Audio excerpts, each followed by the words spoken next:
I like kind of love being in pain. I love it so much. I just feel so like main character and inspired. Hi, I'm Grace VanderWaal and this is Billboard News. We're here today with former America's Got Talent winner, former Billboard 21 Under 21 recipient, singer, songwriter, and actress Grace VanderWaal. Grace, welcome. Wow, thank you. You're releasing 2 new singles. Yes. And you're gonna be in a movie. So we have a lot to talk about. Yeah, girl. Let's get into it. Let's do it. Let's crack the egg. I don't play by the rules of the game, so you say. You achieved incredible success at a really young age. How has that affected you as you continue to work today? Instead of describing it as like experiencing success at a young age, I would like describe it as like the facade of fame being shattered for me very, very early, which I'm eternally grateful for. Unreachable fame is the one thing that you can absolutely promote so that people are constantly, and it's like meeting God and then he's like, meh. You know, you would have an existential crisis. And so like I very much discovered at an early age, I was like, oh, this is completely hollow. And like, you just need to like love the art and like, I will never chase, you know, that fulfillment or facade at all. You know what I'm saying? It like separates you and your work from your ego. Yes, exactly. At a very early age too, yeah. We were dancing in the moonlight.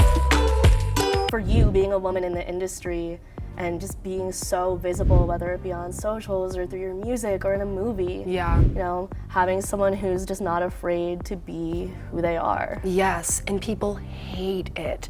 It's their least favorite thing. Really? Like, oh, absolutely. That's what drives people insane, is like just a young woman who has decided that you can't limit me and you don't define me because it's a robbery of power and it makes people so mad, so mad. How do you want to redefine yourself? I don't think I want to redefine myself.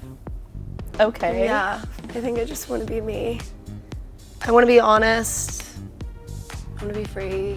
Do you feel like that sense of vulnerability and that rawness is something you're carrying into this album? Is that something you aspire to? Oh yeah, oh yeah. I was just like, how uncomfortably honest can I be? Because I felt like that was like the performance art of it. This was the most I felt like free I've ever been, and just watching myself and also others in the project like start to be like, oh, like this is, and understand the like monster it is.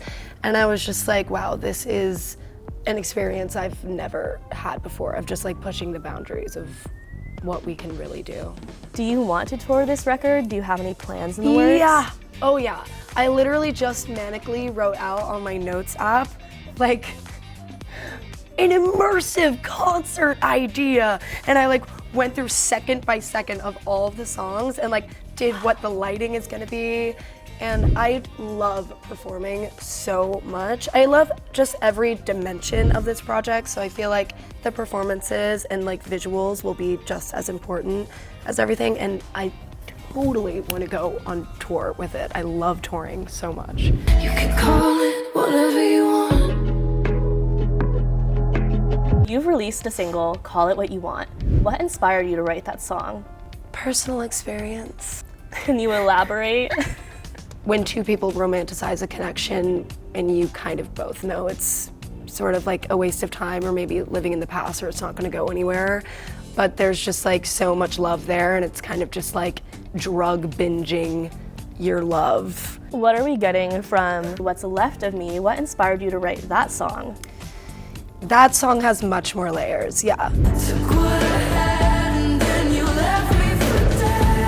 I was going through a breakup and I just kind of was realizing like the butterfly effect of how changed I was from this relationship. So like I wondered, would I choose the same sweater in the morning? Like would I take my right foot or my left foot just like how much would stem.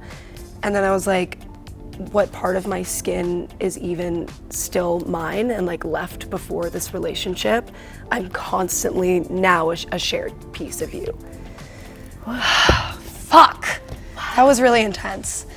And like there's an uncomfortability to that because I was just like, it's done. Like, yeah, you have that and you'll be a part of me forever and you changed me.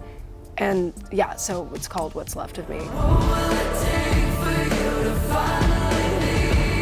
I'm not afraid to be emotional at all. I'm like a little fucked up. I like kind of love being in pain.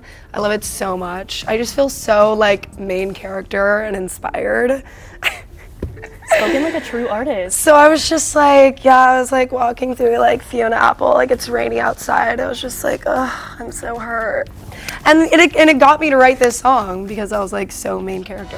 We're in need of a great debate about the future. You are going to be in Megalopolis, directed by Francis Ford Coppola. Tell us about your experience acting in that movie.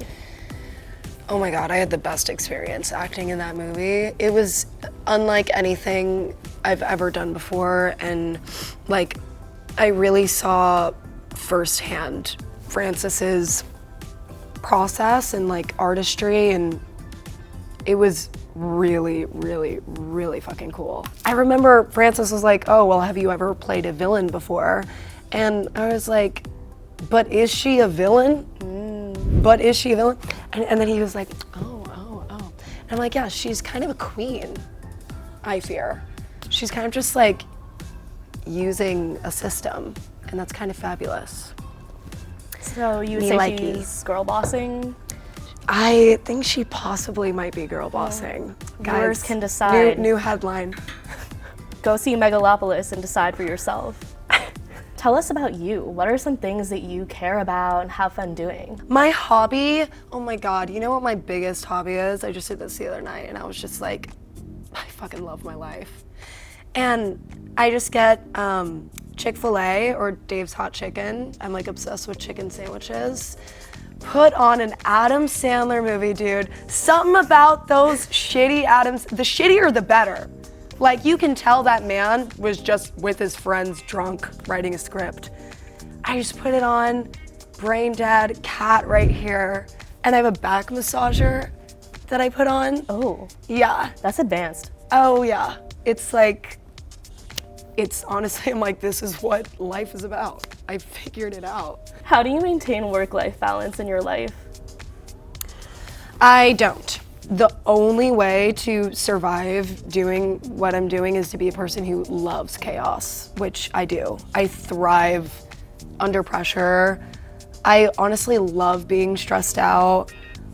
I love freaking out. I find so much enjoyment in it. It's like you have to problem solve right now. I mean, there's no consistency at all. Like sometimes I'm just unemployed and other times I'm like traveling and working hours that just like, kick my ass, so. Terrible advice. But unfortunately, I understand. Rude! This is the first time you're gonna be eligible to vote in a major election. What does that mean to you? I've actually been wondering this lately, why that's not part of our education system. Doesn't that seem so obvious? Because then you become an adult and it feels so overwhelming. You're just like, where do I even start? But anyway, I am taking it very seriously because I am also a #woman. If you haven't noticed. Woman. And like, I would maybe like to have human rights. Is that too much to ask? I really don't think it is. Do you have a candidate that you're supporting? Do you think I just fell out of a coconut tree? So now some just rapid fire questions. I'm gonna have you answer these as fast as you can. No hesitations, no pressure, but this is legally binding. Oh my God. Favorite food? Dave's Hot Chicken. Your go-to pizza toppings? Cheese. Cheese. What? Cheese. You're scaring me, please. Cats or dogs? Oh my God, both actually. Oh. But you're a cat owner. I can't answer that, but I love dogs and I love my pug so much. Wait, you have a pug too? Yeah, I have a pug. His name is Frankie. I actually got him after America's Got Talent. With my money, shmoney. You cashed that check and said, I'm getting a dog. Girl, I was like 12 years old. They were like, oh my God, it was so messed up. They're like, what do you want? And like some people were like, oh, I'm gonna buy my mother a house. And I was like, a puppy? Well, Grace, best of luck to you on everything you're doing. 2 singles and a movie, no big deal. And that is all we have for you. Thank you, Mama. I love you. You're my best friend. Bye.